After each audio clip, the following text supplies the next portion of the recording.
সামনে বক্তব্য নিয়ে আসছেন এবি পার্টির সংগ্রামী চেয়ারম্যান জননেতা মজিবুর রহমান মঞ্জু। এখন বক্তব্য রাখবেন জননেতা মজিবুর রহমান মঞ্জু।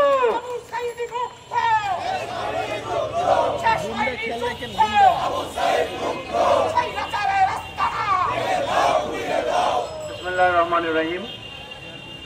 সংগ্রামী সাথী ও বন্ধুগণ, দেশবাসী, আমরা অত্যন্ত ব্যথিত হৃদয়ে এবং বিক্ষুব্ধ মন নিয়ে আজকে এখানে আমরা উপস্থিত হয়েছি। আপনারা জানেন কেন?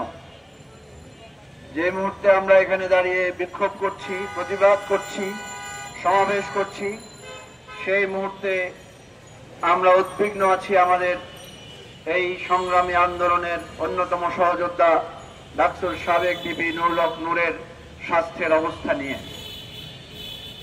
গতকাল রাত প্রায় 1:30টার দিকে আমি আইসিইউতে যখন নুরুল হক নূরকে দেখতে যাই, তখন সেখানে ডাক্তাররা বলেছেন যে তার নাকের 2টি হাড় ভেঙে গেছে, তার চোয়াল এর মধ্যে ফাটল ধরেছে এবং তার ব্রেনে হেমোরেজ হয়েছে, যেটা শক হওয়ার কারণে যেটা হয়েছে। এই 3টি ম্যাসিভ অসুবিধার কারণে আমরা তখন দাবি জানিয়েছিলাম দ্রুত জরুরি একটা উচ্চতর বোর্ড গঠন করার জন্য। সাথে সাথেই তারা বোর্ড গঠন করেছেন এবং তার চিকিৎসা চালিয়ে যাচ্ছেন। নুরুল হক নূর হয়তো সুস্থ হবেন, আল্লাহ না করুক হয়তো আরো খারাপ অবস্থা হতে পারে, কিন্তু আমরা যে দৃশ্য গতকালকে দেখেছি, আপনারা দেখেছেন বিভিন্ন মিডিয়াতে প্রথমে প্রচার চালানো হয়েছে যে সেনাবাহিনী এবং পুলিশের যৌথভাবে তারা জাতীয় পার্টির অফিসের সামনে গণ অধিকার পরিষদের উপরে আক্রমণ করেছে।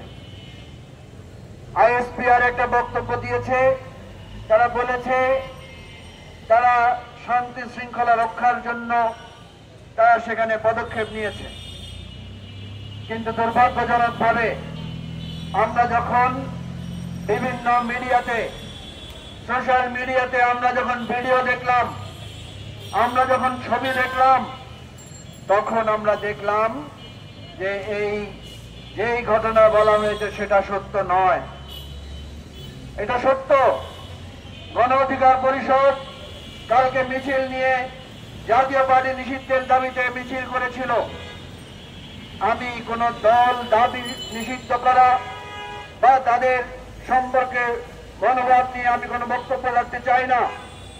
আমি বলতে চাই, একটি ফ্যাসিবাদের দোসর রাজনৈতিক দল, একটি গণহত্যাকারী রাজনৈতিক দল যদি নিষেধাজ্ঞার কবলে পড়তে পারে, যদি তাদেরকে তাদের রাজনৈতিক স্থগিতাদেশ আসতে পারে, তাহলে যারা গণহত্যার সমর্থন করেন, যারা এই ধরনের অবৈধ নির্বাচনকে সমর্থন করেন, নির্বাচনে অংশগ্রহণ করেন, তাদের কেন একই বিচার বা একই শাস্তির সম্মুখীন হতে হবে না?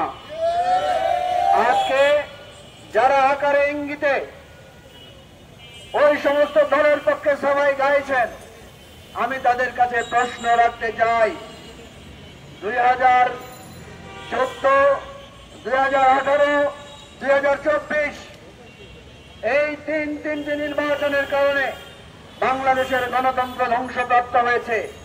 সেই ধ্বংসের জন্য আওয়ামী লীগ যদি 20 ভাগ দায়ী হয়, তাহলে জাতীয় পার্টি 19 ভাগ দায়ী।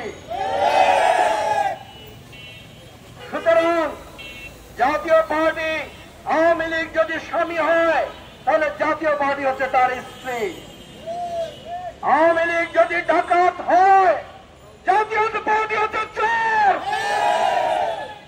সুতরাং জাতীয় পার্টি সহ এই সমস্ত দলগুলো আমাদের গণতন্ত্র ধ্বংসের জন্য দায়ী, তাদের বিরুদ্ধে কঠোর অবস্থান নেওয়ার সময় এসেছে।